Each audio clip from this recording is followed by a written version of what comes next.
Trabajos en altura. Son varios los motivos que originan la necesidad de subir al techo de los vehículos. Para ello es necesario hacer uso o bien de una escalera de mano debidamente fijada al vehículo o mediante el uso de una plataforma elevadora. Antes de utilizar una escalera de mano, nos aseguraremos de que tiene la resistencia y los elementos de apoyo y sujeción necesarios para que su utilización no suponga un riesgo por rotura o desplazamiento de la misma.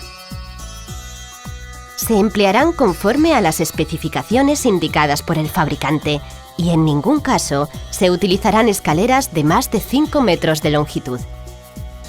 Queda totalmente prohibida la utilización de escaleras de construcción improvisada. Si utilizamos un andamio, comprobaremos que está montado conforme a las instrucciones del fabricante, que no presenta ningún defecto en su estructura y que está colocado en terreno firme y correctamente frenado.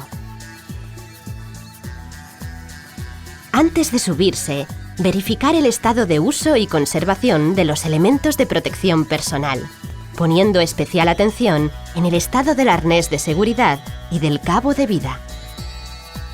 Realizar una inspección minuciosa del estado de las cintas, de las costuras y del estado de los herrajes, hebillas, etc.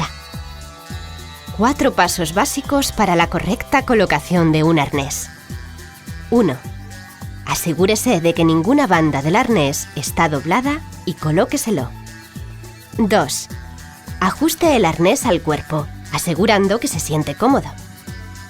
3. Verifique que el arnés queda ceñido al cuerpo. 4. El cabo de sujeción debe ser colocado en las argollas establecidas a tal efecto y no de forma improvisada en cualquier punto. Se debe delimitar la zona de trabajo. Verifique que el área delimitada posea una dimensión tal que demarque la zona de caída de objetos y no permita la circulación de personas ni vehículos dentro de ella. Una vez finalizada la tarea, debemos prestar especial interés a no dejar restos de materiales en la zona de trabajo. El descenso lo realizaremos mediante los elementos auxiliares establecidos, escalera de mano o plataforma elevadora. Solo nos quitaremos el arnés de seguridad y su sujeción a la línea de vida en el suelo y nunca en el techo del vehículo. Los EPIs, equipos de protección individual, a utilizar en estas actividades son arnés, casco con barboquejo, guantes, calzado y gafas de seguridad.